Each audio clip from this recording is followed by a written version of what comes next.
back to worksheet number 1. You've had it for a while. We went through it a little bit, which is really our first little kind of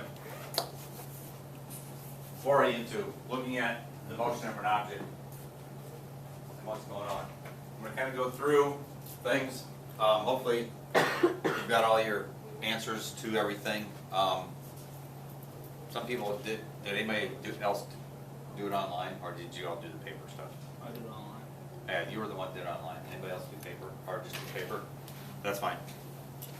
We'll worry about it, the paper part on Monday, and so on off of it. But I'm going to kind of go through this whole thing with the graphs and where they'll label the graphs. So you might want to have some things that what's going to happen, because next week sometime I'm going to give you a blank set of graphs and ask you 5 or 6 questions. I can't remember exactly totally how many there was about those things and labeling things on the graphs. All right? I'm going to open up the graphs first. Hopefully they, jeez. Let's do it this way.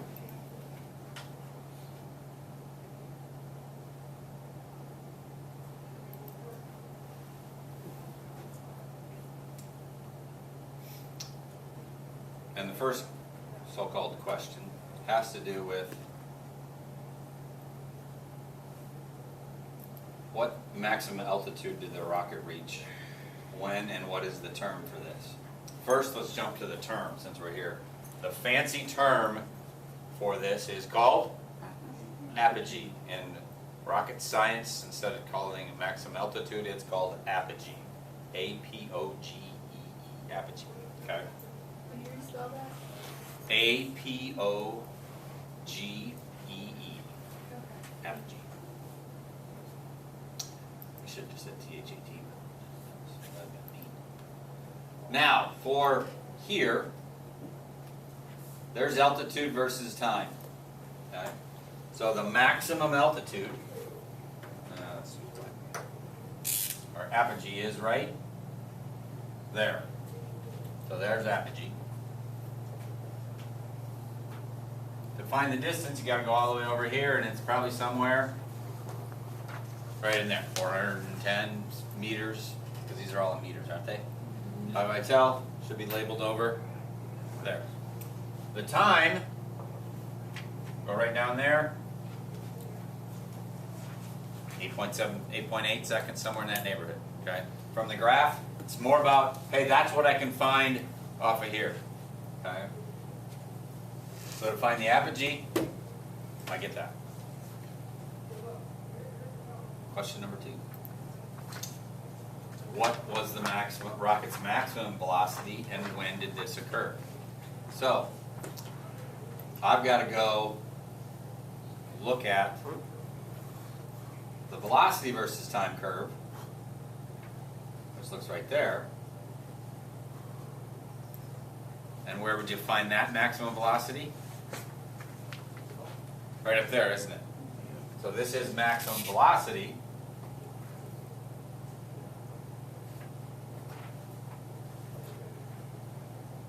Which is going to have a lot of information by it in a little bit. Okay. Could you tell me when apogee occurred on this? Yeah, right when it slowed down. Because when I go up in the air, right at the top, what's my velocity is? 0. So if I kind of look at what's going on here, this guy's starting here, it's going up in the air, it's going really fast, it's still going up in the air, right?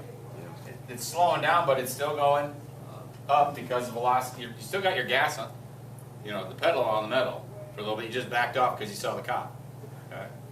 So you're still going, but when you get to, and it's hard to see here, but pretty much right in this neighborhood, these two should be at the same time, shouldn't they? So right here is also apogee. So not only can you see what the maximum velocity is from velocity versus time, you can also see apogee. So that's kind of nice.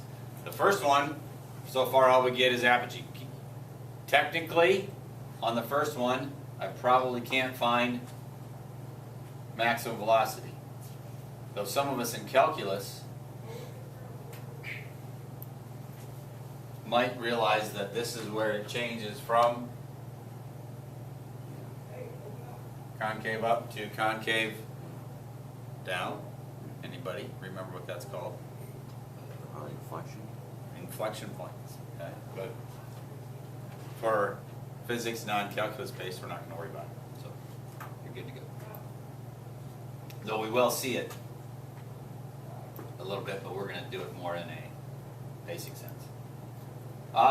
Where is the maximum acceleration? So now I got to go find the maximum acceleration. Can't find it on here, can I? No, I got to go to the acceleration versus time and find that. The maximum acceleration is right there. Could you see where apogee is at on here? Yeah. Kind Where would you think? of. Right where it flattens out. Right where it flattens out. Like, So maybe right about there. yeah, but I'm not sure why. Yeah. This is a little tougher. Who's the only thing? Well, acceleration is changing velocity, all right? Well, I think we talked, when you have a rocket, who changes the velocity? Wind or air. Okay. Well, first off, it's got to get off the ground by the engine, okay?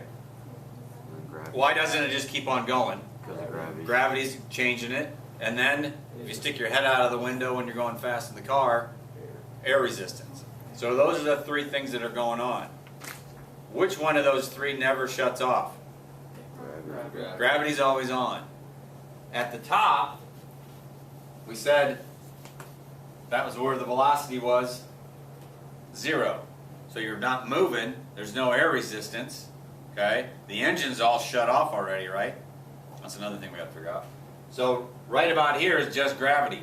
Gravity for us is -10 in general. You've heard -9.81 meters per second squared. We'll just kind of use -10. So that's kind of right in there. But that's not an easy fix because you're not totally sure. And it's pretty flat. But that's a possibility. How about maximum velocity? Hmm? Where the acceleration is 0, right?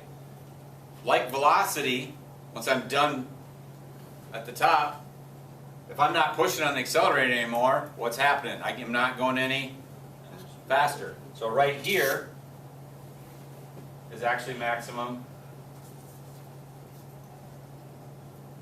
velocity. You can kind of look in that same line at that same time period. Okay. Did any of the maximums occur at the same time? No. Matter of fact, some of the maximums were at the possible minimums kind of thing, or zeros more than anything else. Did the rocket ever have a velocity of 0? Yep, we did. We looked at that. That happened at apogee. Velocity 0. Did it ever have an acceleration of 0? Oh, hold it. I skipped over. Ever have? No, I didn't. Ever have an acceleration of 0? That was at maximum velocity, wasn't it? That was where the acceleration went off.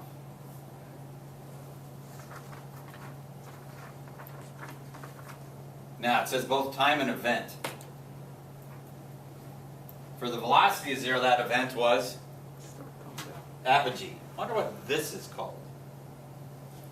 Well, let's look at question number 7. When did the engine burn out?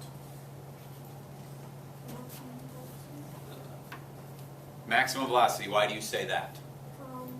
Because the velocity, when the engine stops pushing, the velocity isn't going backwards. Right. It's like I've got to get, foot on the gas. Cop. Take it off. I'm not going to go any faster, am I? So the minute the engine burns out, no more increase in velocity. All right. So maximum velocity is the same place you're going to find the acceleration 0, which is also the same place you're going to find the engine burning out. Which you can find not only on the acceleration curve, but you can also find it on the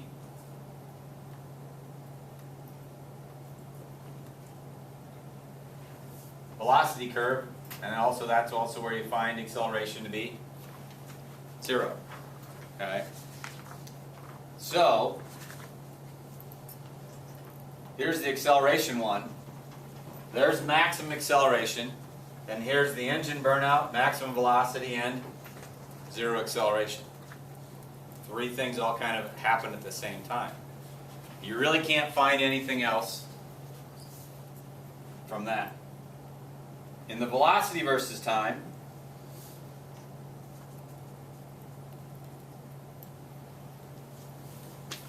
there's the maximum velocity, which is also where engine burnout is, right? And that's also where the acceleration is 0. And apogee is right there, where velocity is 0. So looking at that graph, we can kind of find a bunch of events of what's going on for what we need. And then back to the only thing you're going to find on the first one is apogee, or where velocity is 0. Now, the last question I'm going to probably have to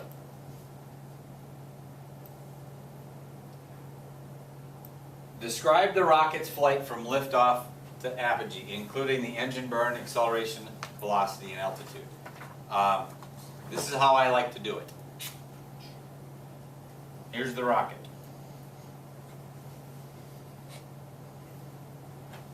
Boom. Takes off.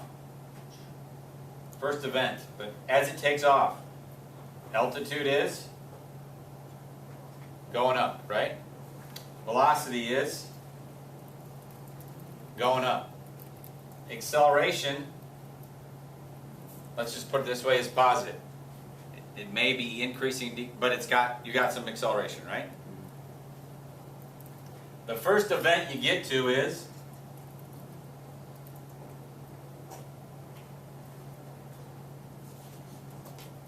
engine burnout. The engine burns out. Okay. After the engine burns out, what's happened to the altitude? Still going up, right? What's happened to velocity? Velocity is actually slowing down. Acceleration is now negative, right? We can throw some stuff in here about drag. Drag is actually increasing here, right? And it's going to be its maximum pretty much right at engine burnout. Write in also here what's happened to the drag. Since I'm slowing down, drag is going down. These two are directly related. This goes all the way up until I get to, give me 2 seconds. Apogee, that's all I'm worried about. At apogee, what do I know? Altitude is max. Velocity, 0. Acceleration is just G, gravity, and also drag is 0. All right? There's rocket worksheet number 1. Sometime next week, the weather's bad, we'll save that for that. If you got some questions on it, come see me. You can take your rocket, go, you can get spent. Good. Just make sure you bring it back Monday!